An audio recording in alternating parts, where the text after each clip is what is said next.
Stories of Great Christians.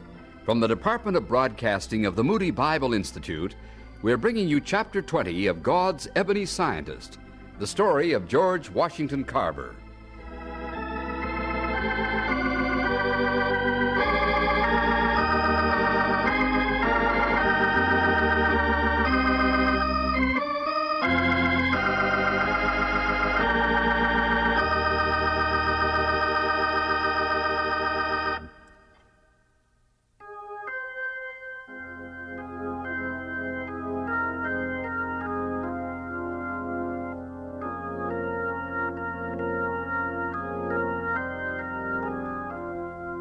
Tell me about the year 1912 in Alabama, Professor Carver. What happened in 1912? The state of Texas sent us a visitor, Mr. Boll Weevil himself. One morning our cotton crops were white as snow and healthy as a hound, but by night brown and drooping, dead. So the people just naturally looked to you for help. What was that help? Peanuts. Peanuts? Plow under your cotton.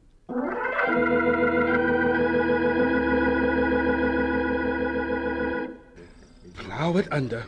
Then spray the soil with poison. Oh, our land is ruined. No. In a month you can plant again. Mr. Boll Weevil won't come back. He'll come right back if you plant cotton. Of course we plant cotton. Why? Well, ain't nothing else that sells. Yes, there is. Well, not sweet potatoes, not cowpeas. 1 month from today, you'll plant your fields again with peanuts. Oh, no, never plant. That's hog food. You can't sell them, you can't eat them. Gopas! It's ruined for sure. No. Listen to me. That's ridiculous. We are listening, Professor. All of us are affected, rich, poor. The widow's right. Boll Weevil's got her land, too. Money don't count. Money makes no difference, Professor. We all need your help. Mrs. Partridge, you farmers out there, believe me, a peanut crop can be better than a cotton crop. Boll Weevil can be a blessing in disguise. Professor, what we don't understand is this. What earthly good is a peanut? Well, let me tell you. 9 reasons why you're not ruined if you plant peanuts. Cotton's just cotton. It's a good seller, but a soil pirate, and you can't eat it. Can't eat peanuts either, lest we's pigs. Here's why peanuts are about the best crop you can plant on God's earth. We're listening. First, they enrich the soil. Second, they grow easily and cheaply. Third, they have a wider food value range than any other nut.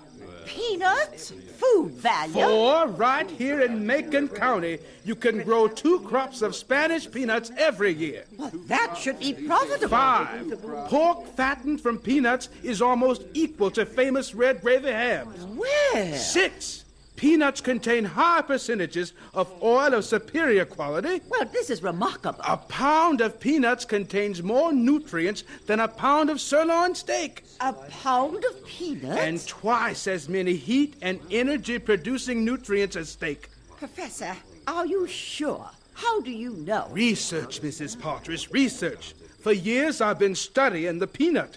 What about harvesting? 8, peanuts are easy to plant.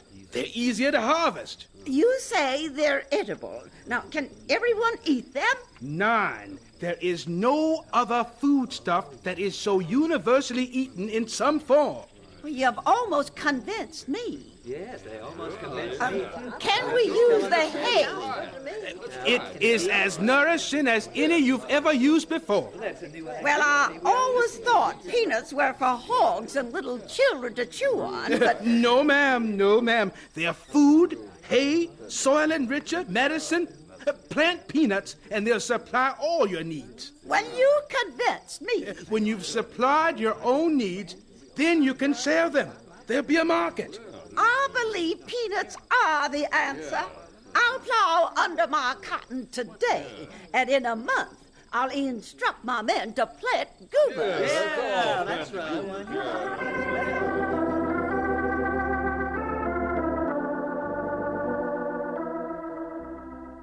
Peanuts! We got barrels of them.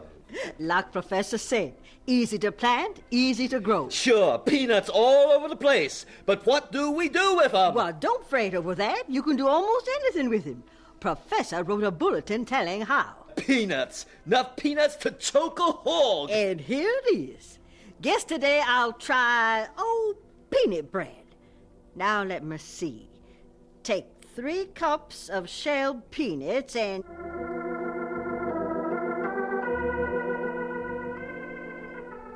But, Ma, peanut bread again? Professor says it builds better bones than ordinary bread.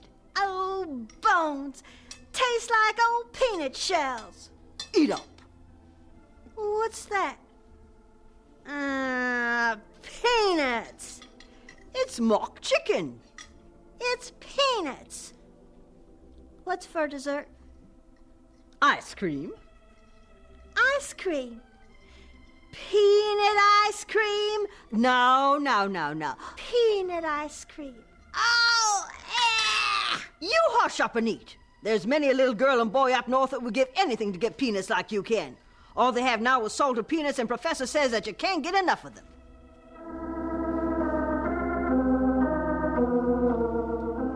Look, mister, maybe you could have sold slaves to Abraham Lincoln, but you can't sell me any more than peanuts.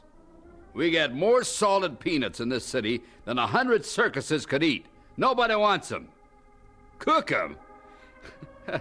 You're as nutty as a peanut. I don't care what you do with them. I don't want to see any more of them peanuts. There just ain't any market for them up here in the north. Professor Carver, every northern city says the same. There is simply no market for peanuts. Josh, get Mrs. Partridge a chair. Yes, sir. Simply no market. Professor Carver, what are you going to do for us now? I don't know what to say. Mrs. Partridge, won't you sit down?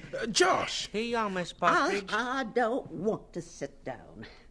Now, I face financial ruin. I'm distraught. Nothing in New York City? New York says nobody in his right mind eats cooked peanuts. Oh, we know they're wrong. You convinced New York. Philadelphia. What about Philadelphia? Says they've enough salted peanuts to last 50 years of circuses. Terrible. Josh, did you know this? Yes, sir. A little. Chicago wired today. Vendors well supplied with nuts. Send no more. No market? Then the crops... You tell the professor, young man. Rotten in the field, Professor. Just lying there rotten.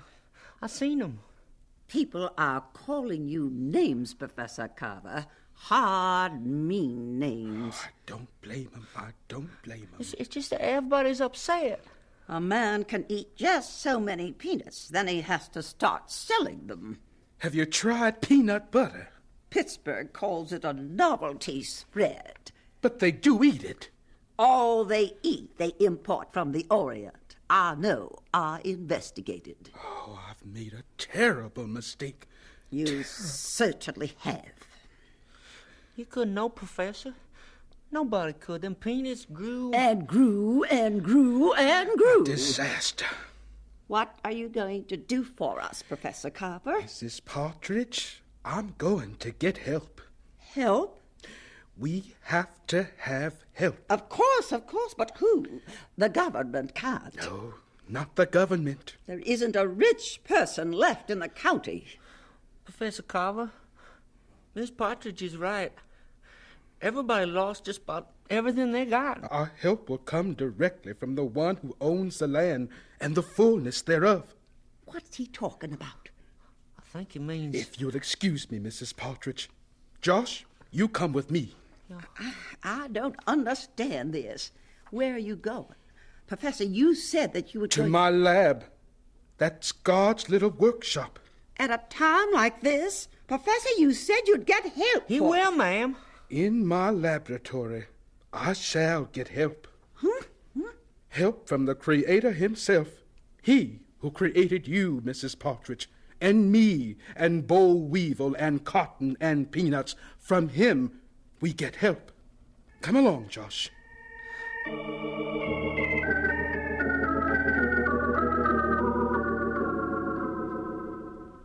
Professor, it's late. I'm tired.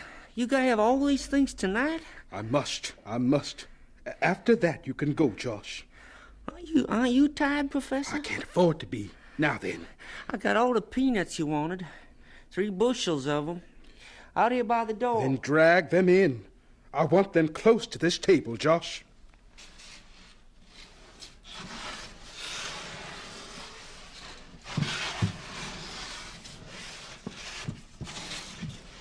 Three bushels of peanuts. Don't try to eat them all. Right here. That's fine. Now, you've checked the fuel for the stove. Yeah, wood enough to last you for a week, Professor. Good. I may need it. The press is in working order. Yes, I checked it, too. You got a supply of cotton bags for experimenting or whatever it is you aim to do.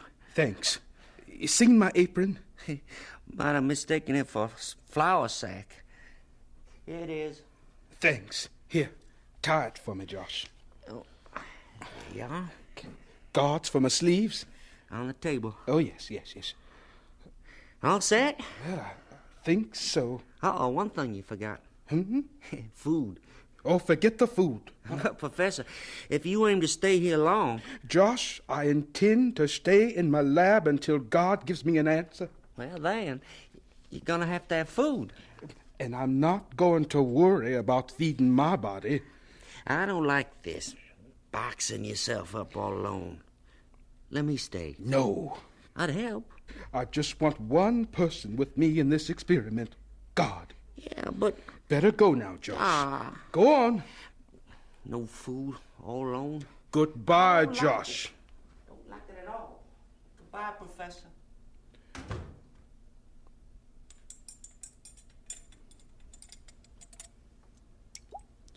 Let's see.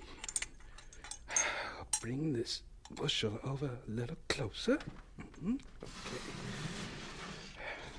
And I'll light my stove. Get the press ready. And now what? Dear Mr. Creator, you are here in my laboratory. You must give me the answer.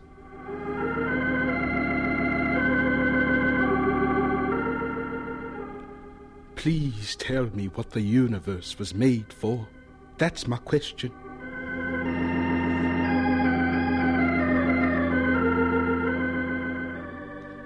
Dear Mr. Creator, tell me what man was made for.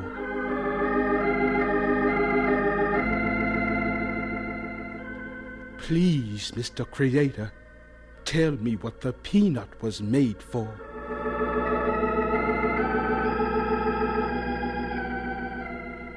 Mr. Creator, I want to make something from a peanut, something that has never been made. Can I make milk?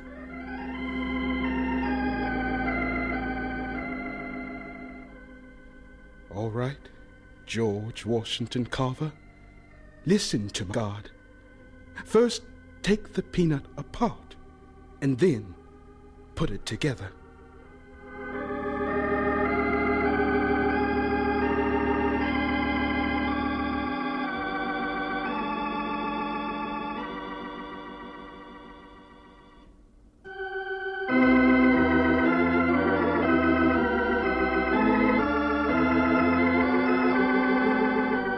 And so we conclude Chapter 20 of God's Ebony Scientist, the story of George Washington Carver. Stories of Great Christians is produced by the Department of Broadcasting of the Moody Bible Institute in Chicago.